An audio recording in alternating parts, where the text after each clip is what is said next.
Hi everyone, Brian and Christine Toon back for another RAM update. It's very, very exciting still at the front. Dave Haas continues his upward trend, and he and Marco are just a couple miles apart. I think they've even exchanged lead a couple times this afternoon. Dave's currently in third, but Marco is right there too, so that they have a battle going on. Not terribly far, 150 miles behind Pierre, and Mark is sitting right there in between them, about halfway between them, 75 miles or so. Those guys have made it all the way, getting close. Actually, Pierre has already made it into Ohio, and everybody else is the other leaders are in Indiana, with the rest of the crew still getting across Illinois. So exciting race between those guys. And the honey badger, who we talked about last night, has moved into the top Oh, 10. and I didn't realize Gerhard was That top five. Oh yeah, so we do have a DNF to report tonight. We've got three. There's three of them, three racers who had to quit, and Gerhard, who was doing incredibly well, has pulled out, which is why his track ends right here. Oh, that's a heartbreaker. 11th consecutive RAM. Um, Doing incredible. This was his last chance in the under 50 division as he's 49 years old. He's done 11 consecutive RAMs. That's incredible. Gastrointestinal distress. Oh, yeah, not good. Um, so having done it 11 times already, he decided to pull out. Dave, super excited that he has passed Marco. They're good friends, so good rivalry going on there, and moved into third place. Um, yeah, so that's about it from the top. And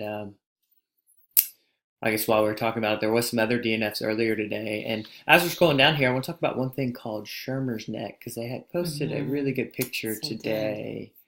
It's pretty far down. Oh, there we go. So what you're seeing here, this is a good example of one of the ways to combat Shermer's neck, usually after it's already set in. This is when you're desperate. PVC pipe strapped to the helmet and then shoved down or tied to the back, the rider's back. What is Shermer's neck? Well, what happens is the neck muscles give out. It's not like it's necessarily painful. As far as I know, I don't think it's painful. I think it's just literally the muscles cannot support the weight of your helmet and head. And so you can't look up, you can't see where you're going. And so this way, by transferring that to your back, so that effectively transfers this to your back muscles, as that's tied into your back to keep your head up. And yeah, and so that's a classic way of doing it. I was concerned about that during my race last year. Did not happen.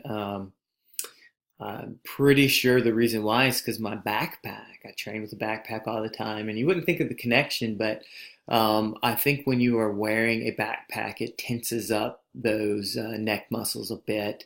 And the way I figured this out is after RAAM, I spent a week off the bike and then did a few shorter rides when we got back that didn't require a backpack. But then when I went on my first long ride with a backpack, as soon as I put that backpack on, it killed my neck.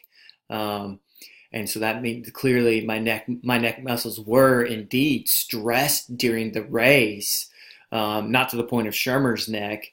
Again, even though I really couldn't feel it, I didn't know anything, but when I put that backpack on for the first time, it really stressed those muscles. So I'm guessing just in all my training and everything, that built up a tolerance to it or helped strengthen those muscles a little bit. But it can happen to anyone. Some years, I mean, it can happen to anyone.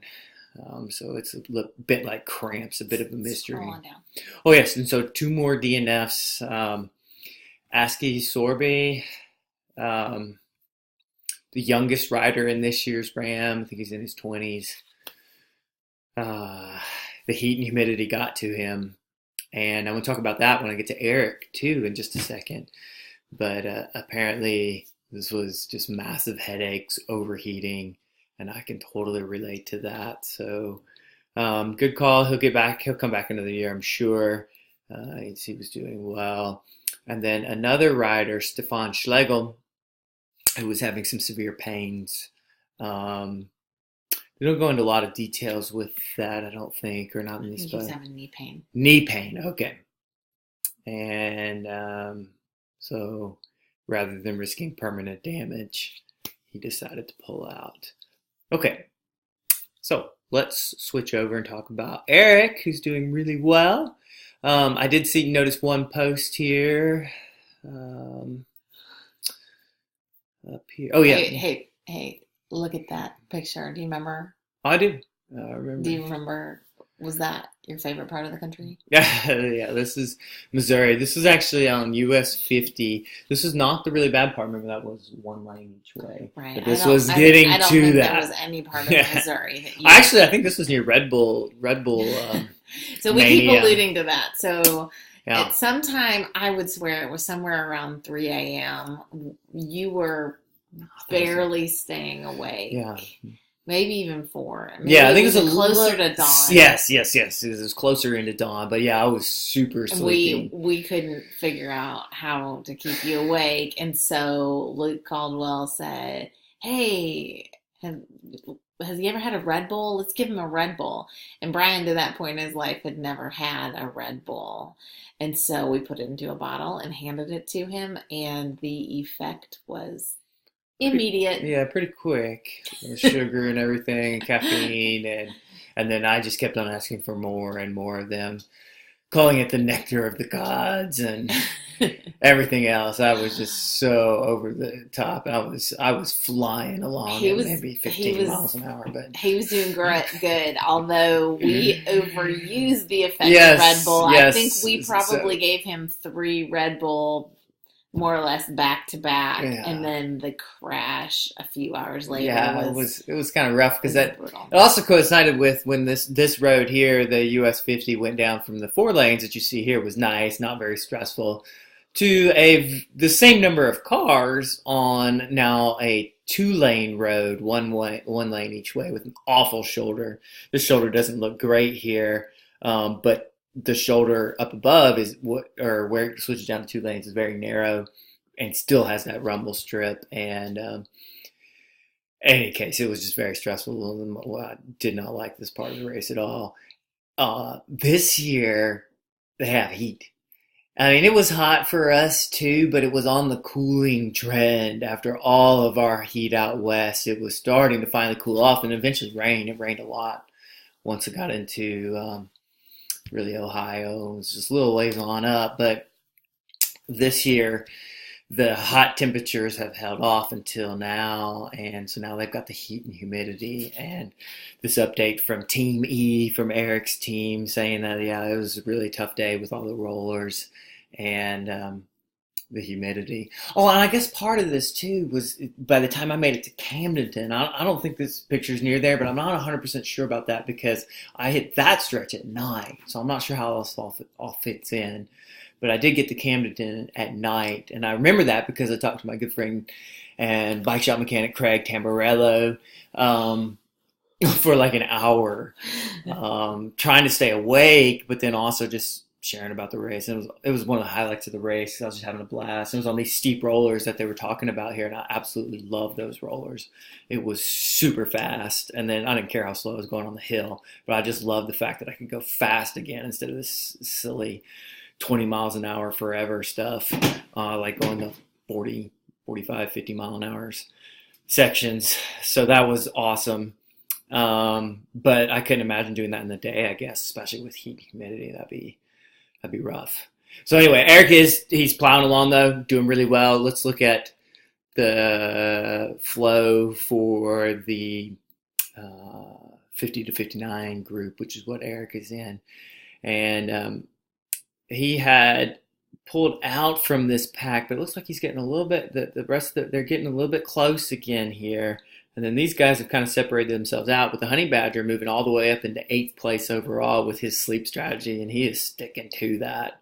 Mm-hmm. He didn't care what anyone else is doing. Look at that long sleep there, and then look at this slope here, how fast he's going afterwards. That is one strategy. I don't think you can win the race with that strategy, but I guarantee you he is enjoying this race a lot more than most of the other people who are just so sleep deprived. But anyway, good on him and all these guys who are just pushing through. What Missouri for me was just it was a roller coaster emotionally, physically, everything. There were some really good parts, and then there were some awful parts too. Not the roads necessarily. There was that one detour, but just how everything was going was good and bad.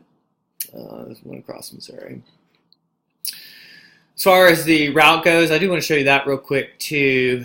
If we go to the map section of this, call out one thing here is they did have the long detour, same exact detour we had last time. In fact, I wonder how often they've actually been able to do this section here that goes along the Missouri River. Does it flood every year essentially? Because we had to do this very long detour last year as well. But we also had to do a detour up here, and we were not able to ride some of this in here in the St. Louis area. And so they had us get in the car, and we essentially drove across the Mississippi River here and onto this road, and then added on this section up to here. And that was all required. In fact, you would probably get disqualified if you had tried to ride the original course instead of doing the detour. But this year it looks like they're able to make it through that section. So they are the leaders are well on their way over here, up through Illinois, and as you can see, making it farther east here into Indiana. My favorite state, by the way, as a whole, Indiana was my favorite state by far, because look at these hills here. This is just insanely fun.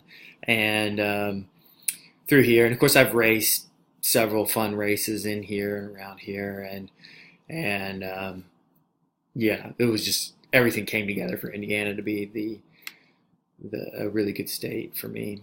And the leaders are all the way over here in Ohio. Nobody's made it past here. I believe this is Pierre. Oh, that's Mark. So there's Pierre. Wow. Yeah, that's amazing. He's the only one who's in Ohio. Ohio was fun. I remember some stuff in here as well. That was kind of cool. All right, you just stopped, so we have something to talk about tomorrow. Okay, yeah, that's it. Yeah, and let's see, so we've updated on Eric and Dave, who is doing really well, and just shared a little bit about last year's race. So I think that's it from us. Yeah, sorry, we look like we're ready for bed. I fell asleep after I got out of the shower just a few minutes ago, but I wanted to share chatting about this with Brian. So yeah. Oh, actually, I guess I could add on one more thing too. I don't know how interesting this is, although it does play into the future. My phone, I figured out, can track my sleep. So last night, for the very first time, I tracked my sleep, and I don't know how well this will move this way. Oh yeah, that's not bad. Yeah, gotta turn it that way. This is hard because everything's backwards. Okay, that was really hard to do. You can track my sleep there, including heart rate. So it tracks my heart rate, sleep cycles. You see my his low heart rate of 44 at some point last night. 44 with 4 sleep cycles, which is interesting. If the stats are to be trusted here, it says that the average U.S. person has 6 sleep cycles per night, whereas I only had 4. I don't know if that's an anomaly or what, or but I'm going to track this over time, just kind of see where things are at. All right, well, that's it. Until tomorrow. Till tomorrow. Y'all have a great night. Tomorrow, actually, Ohio. We're getting Wednesday, Thursday. Yeah, I'm thinking Thursday. I'm thinking Pierre will finish probably early Thursday, and Dave hopefully will be up in there too if he continues his fast. This is 150 miles though. Anything can happen though. Pierre's just steady. That may not last all the way till the end. There could be a crash here. I mean, not a physical crash, but just a. If not, in fact, you can start to see there's more breaks in here. But man, kudos to him. He is doing fantastic. And kudos to Dave for making a comeback here. And And yeah, that's it. All right. Good night for sure. Good night. Bye.